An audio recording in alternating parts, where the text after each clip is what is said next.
8:30, scheduled until 9, but left early because of how much snow and ice we were supposed to be getting.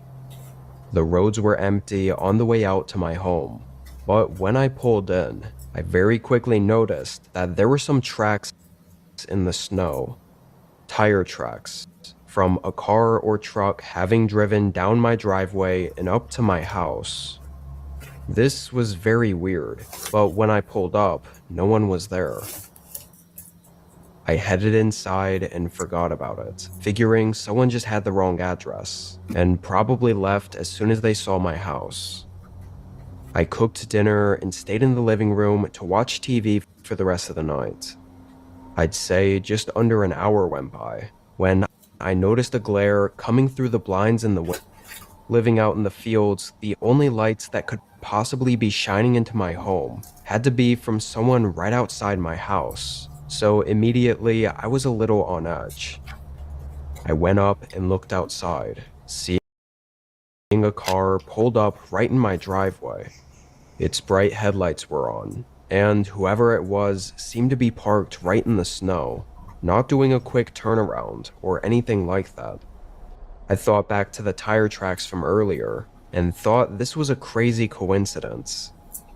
I waited there by the window for a bit, 4 or 5 minutes at least, before the car started to back up, did a 3-point turn, and drove away toward the main road. By then, I was very concerned, because sitting out in my driveway way out here was really strange. It would be hard to accidentally drive down my driveway and then not immediately realize it once you saw my house. And during a winter storm like this, just made it more suspicious. I kept the main windows open enough that I could see through them from the couch, then went back to watching TV, constantly looking over my shoulder at the window. I stayed up for a couple more hours and didn't see anything else outside. I didn't know what to think about the cars showing up at my house, so I just didn't think too much about it, because there really wasn't anything I could do. I closed the blinds, shut everything off, and went down the hall to my bedroom. I stayed up on my phone for another 15 minutes, then passed out. When I woke up, it had to be around 2 a.m. The wind was really heavy outside, shaking the whole house, but it was also eerily quiet. I'm usually a light sleeper, so I do often wake up a lot throughout the night, but this time felt different, though I wasn't immediately aware of why. Sounds crazy, but the atmosphere just felt off, like something had shifted and wasn't quite right. I couldn't pinpoint the feeling, though. I decided to get out of bed and look out the window to check on the storm, but also to try and figure out this feeling I was having. Since this was a one-story house with a side garage, my bedroom window was actually directly in line with the gravel driveway that led from my house to the main road. When I looked out, even though it was dark and snowy, and the headlights were off, I could still see the shape of a car parked right on the driveway. It had a layer of snow already piled over top of it, already been out there for a while, an hour at least.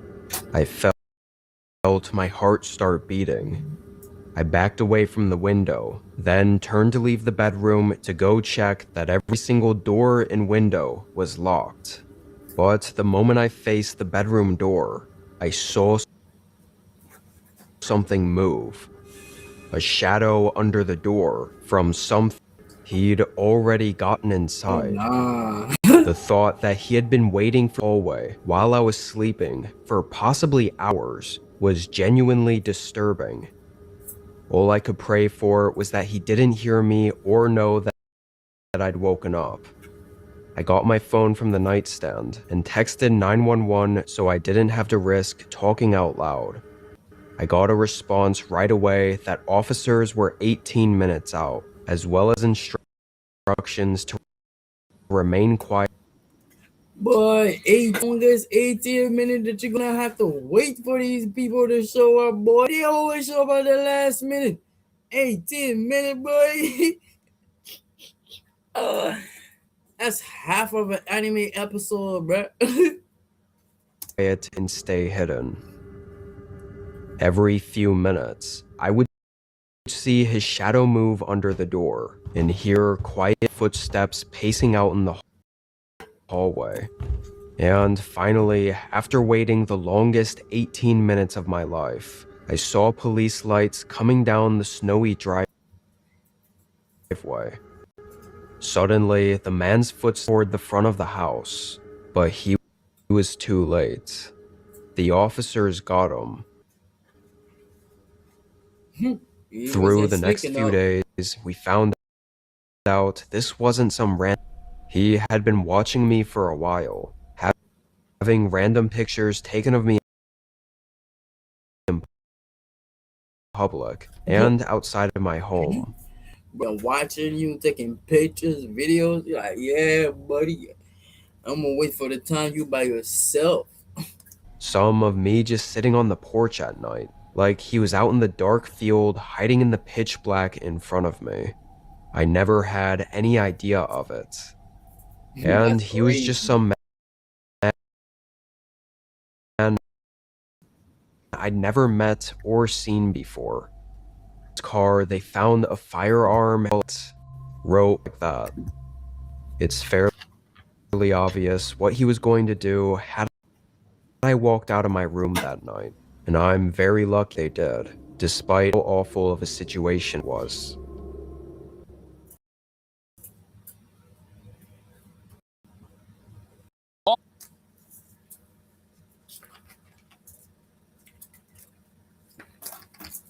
Up to the next story now. September. Sat there by my coming conference. I'd been to Nashville once before, years ago, but I didn't know it well.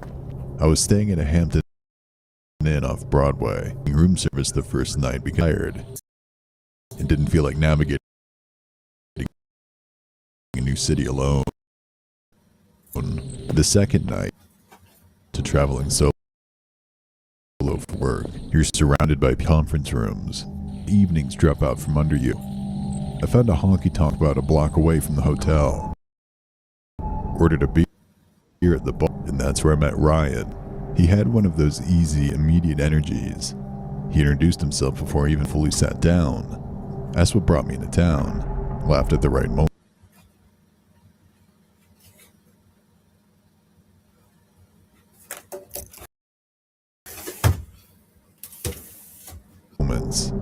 He was there for work too, he said. Software sales. Convention at Opryland Hotel. We talked for 2, maybe 3 hours. Sports, jobs, hometowns, normal stuff. At the end of the night, he suggested we grab dinner the following evening since we were both flying out Friday morning. I said, I remembered thinking to walk back to my hotel. Good hang. That was it. Nothing more than that. Next morning, I was grabbing coffee in the hotel lobby before the first session when I felt a hand on my shoulder. I turned around and there was Ryan, overnight bag slung over, grinning at me. No way, I said. You're here. The hotel had screwed up his reservation. Something about double booking, and he had to find somewhere last minute. Building. Wasn't that something? It was something, I agreed. I did it at the time. He checked in while I grabbed my coffee, and we rode the elevator together. Just on the same floor, rooms 14 and 618, and laughed about the coincidence. I went to my conference. Dinner that night was genuinely fun. We went to a steakhouse, much bourbon, split a dessert we didn't need. He had a gift for storytelling, self-deprecating, good timing. The kind of guy who made you feel like you'd known him for years. I remember at one point thinking I should introduce him to my friend group back home. He'd fit right in, walking He asked if I wanted to get a nightcap at a hotel was beat. Needed to be up by 6 to catch thing. Totally fine. Totally normal. I went upstairs, showered, set my alarm, and I woke up at 2:47 a.m. and I didn't know why. That disorientation of a hotel room, the unfamiliar ceiling, the aggressive air conditioning, the 2 white curtains. I lay still for a moment, coming back to myself. Then I heard it. Not loud, not dramatic. Just slow, measured breathing from somewhere in the room that was not me. I have never moved so carefully in my life. I tilted my head 1 degree at a time toward the chair in the corner.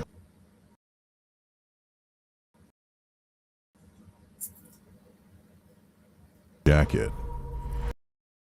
And in the dark, I could make out a shape. A person. Sick.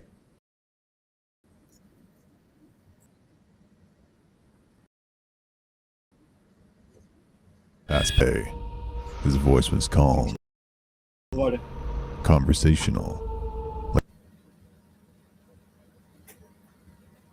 Like we were still at. Sorry. Couldn't sleep. I sat up slowly. That lamp. He was fully dressed, sitting with his elbows on his knees, hands clasped together. He looked up at me and smiled. That same easy smile. How did you get in here? I said. It wasn't a question so much as a sentence I needed to say out loud to confirm reality. He said the door must not have been latched completely. He said he knocked, but I was asleep. He said he just needed some company, that he sometimes got bad anxiety in hotel rooms. He said it like it was the most reasonable thing in the world. I told him to leave. He didn't move for a long moment. He just looked at me with that smile sitting on his face, like it was painted there. Then he stood up, slowly, and said, yeah, okay, sorry, door. Pulled it open and looked back at me once before stepping into the hallway. I got up and threw the dead. I sat at the door probably 20 minutes. I called the front desk. They sent security up. They knocked on 618, got no answer. They told me the room had been checked in under Kevin Dulworth. No Ryan anything. When they pulled up the name I'd given them, Ryan, software sales, Upper Lane Conference, there was no record of any affiliated guest by that description. Security walked me through the camera footage from the hallway outside my room. At 2:31 a.m., a figure approached my door and stood in front of it for 11 seconds. Then the door opened and the figure went inside. The door had latched. I know I had it latched. I remember checking it. What I kept coming back to isn't the chair. It isn't the smile or the lie about the door or the fake name. It's the breathing. He wasn't breathing like someone who couldn't sleep, who was anxious, haunted. But the way old people say it, kind of casually, the way you'd say a road has bad luck. You grew up hearing, at least it did for me. It does. Last October, Nate and his girlfriend Sophia came down to visit. Nate moved to Atlanta for and doesn't get back much. Sophia had never been to that part of Georgia at all. She kept saying she wanted to see the real South, the quiet parts, not just Savannah's tourist squares and horse-drawn carriages. So second night, the three drove out to the Marsh Road. There's a pull-off spot about 2 miles past the highway where locals sometimes go to fish at night. It overlooks a wide of the inlet, and on a clear night, you can see the gas burn off from a refine across the water. This steady orange glow that floats above tree line. It sounds ugly, but it's actually kind of beautiful. The water reflects. We used to come out here as teenagers just to sit on the tailgate and feel like we were somewhere important. We got there around 10. The air was thick and cool the way October nights get down here. Not cold enough for a jacket, but heavy enough that you could feel your lungs. We sat on the hood bit of Nate's truck and I pointed at the orange. We 30 minutes about nothing in particular. Family stuff. Their apartment in Atlanta. Whether Nate was going to propose. That's when Sophia said, "There's someone on the dock." There's an old wooden dock out about 20 feet into the water. Nobody owns it officially. Rod or walk out to the end when we were kids. I looked out when Sophia was pointing and I didn't see any black shapes against the dull reflection of the water. A person standing at the very end of the dock, completely still. My first thought, that's a reasonable thing. People at night, but they weren't holding a rod, and they weren't sitting on the edge. They were arms at their sides, facing the water, dressed in something dark. We couldn't tell anything from that distance. Maybe 40 yards. Tell if it's a man or a woman. So because of the hair, long, hanging straight.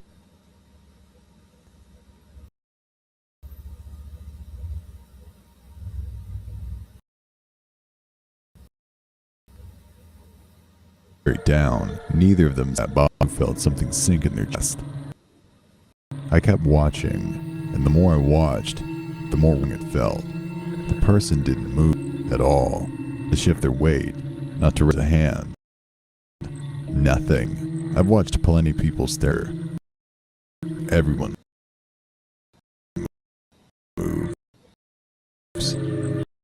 You scratch your nose. You roll your shoulders. This person, we stayed for another 20 minutes. Nate eventually said we should head back. He was only half paying attention by then, scrolling his phone. Sophia had moved to talking about dinner, but I was staring at the dock, and right before Nate's, I saw the figure turn its head. Not toward the water. It looked back over its shoulder, down the dock, toward the pull-out. Something I can't explain cleanly. The profile was clear against the glow of the water, and I'm almost completely certain the head was turned too far. Not dramatically, not movie montage, just past where a head should stop, a few degrees past natural, like a dial turned slightly beyond its range. Then it stopped off the dock, not into the water, toward us, up the bank in one motion, and just started walking. Not running yet, but fast.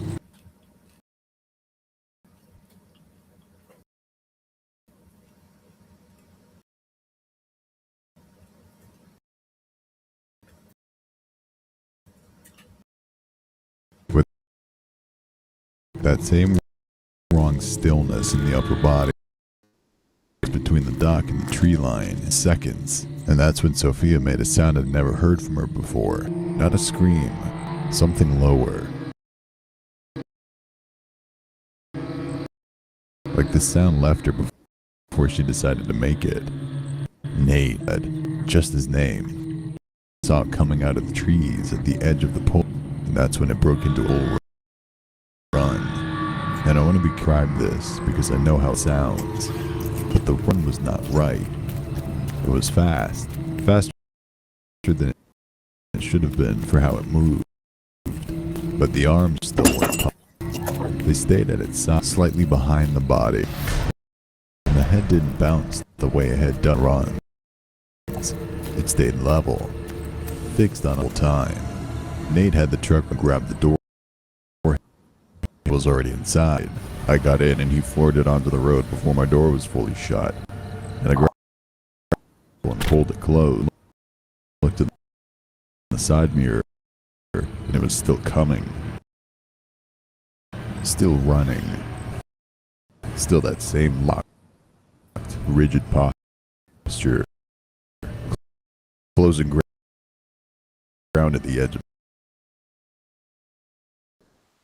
but it was running on the gravel. Did you notice that? It didn't make any sound. I had noticed. I just didn't let me think about it yet. Nate person to scare people. He said it the way you say something you need to be true.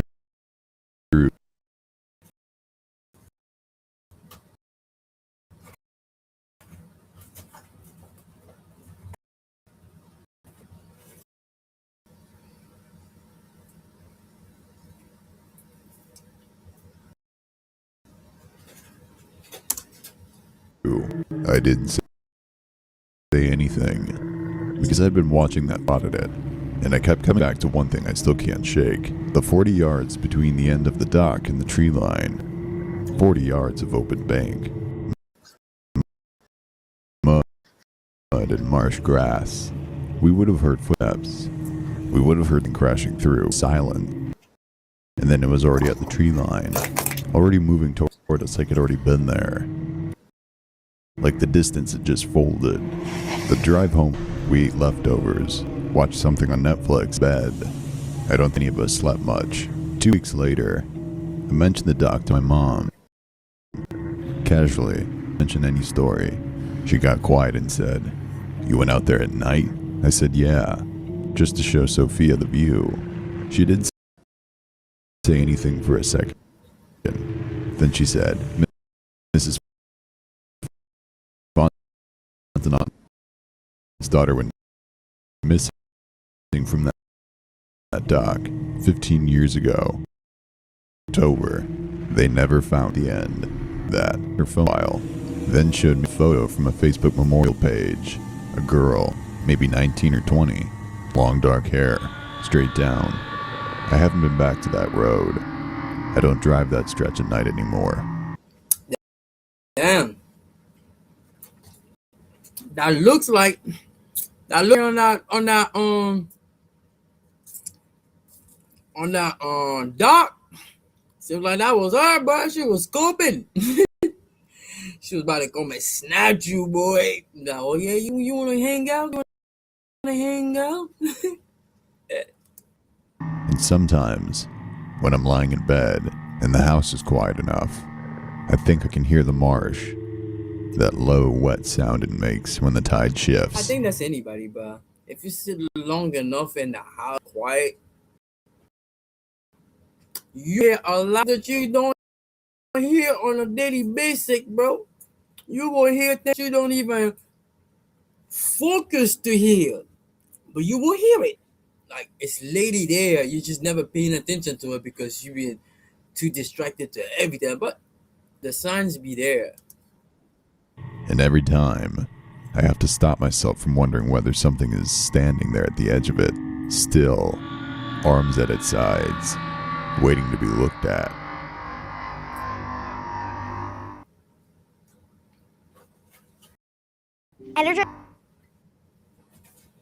My buddy Kyle and I had been running a small cabin on Lake Alatuna for a week. Nothing fancy. A wood-paneled box with a screen porch and a beat-up aluminum fishing boat that came with the property.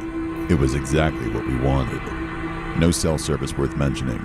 No neighbors close enough to bother us. We were both 24, burned out from our respective jobs, and desperate to do for 7 days. The first perfect. Fish in the mornings, drink cold beers on the porch after dark. The lake had maybe a dozen cabins scattered around its edge. I barely saw anyone. Just the occasional ski boat cutting across the. No, for real. I went to the cabin too. I barely, man. Barely seen. Only time I saw people was when I really went on a hike. The resort where I was staying at, everybody mostly everybody was in there. No, because when that nightfall, boy, there's no lights outside, my boy. None, zero. It's pitch black, midnight. Water in the middle of the day, and then quiet. On the 5th night, we noticed the cabin across the lake had its lights on. The sound like nothing. It was nothing at first. We'd seen it lit up a couple men standing on their dock earlier, just standing in water. He pointed it out, not alarmed, just observational, the way you talk and there's nothing else going on. I looked, but by then it was empty. The only cabin we're on, nothing was moving that I could see. We forgot about it and went to bed. The next day, Kyle wanted to fish the northern end of the lake, which happened closer to that cabin. I noticed in the daylight it looked different from ours, older. The wood dark and weathered. No car in the ground. A rowboat was pulled up on shore. The dock had a couple of cheap plastic lawn chairs on it, and someone was sitting in one of them as we motored past. I raised my hand in a wave, the way you do with strangers on water, pointless. The person didn't wave back, just watched us go by. I couldn't make out a face at that distance, just a figure in a chair. Still as friendly, Kyle said. We laughed it off. That night I couldn't sleep. 2 a.m. I got up to the bathroom and glanced out the window toward the lake. Without really thinking about it, the water was flat and dark.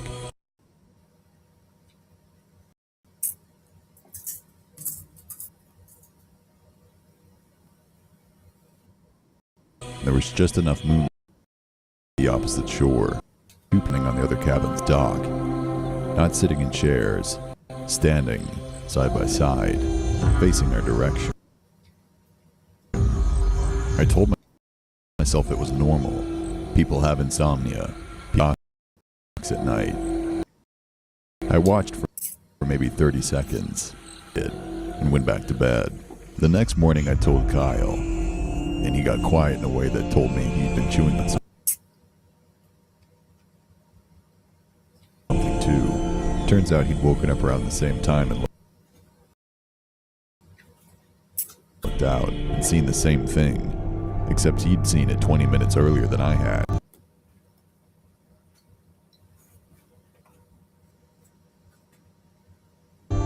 Which mean they'd been standing there for at least that long.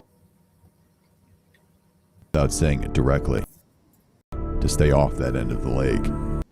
The day passed fine. We fished. We ate. We tried not to talk about it. Evening, as the sun was down, and we were sitting on our dock.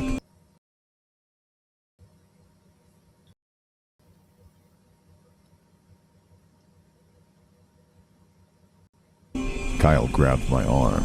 The rowboat from across the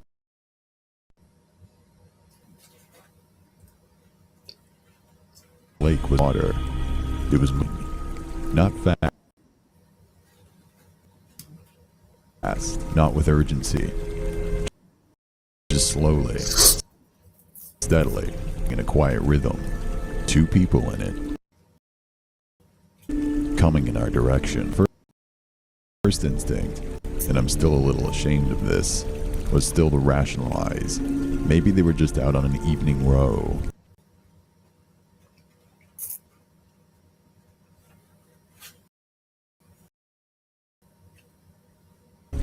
Maybe they just was already standing up, and I recognized the look on his face, felt it that morning, staring out the window. Something was wrong, and his body knew it. Brain caught up. The rowboat was maybe 200 yards out when it stopped. No particular, and the 2 people that sat there, facing us. We stood on our dock, and they sat in their boat, and nobody moved for what felt like a very long time.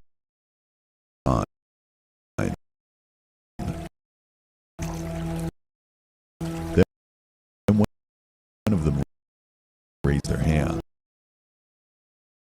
Slow, not a wave exactly. Kitchen table and didn't say anything for a while. After about 10 minutes, gone. The lake being still. We should have packed up and left that night. Instead, we were being ridiculous that two people had wrote and waved at us, and we to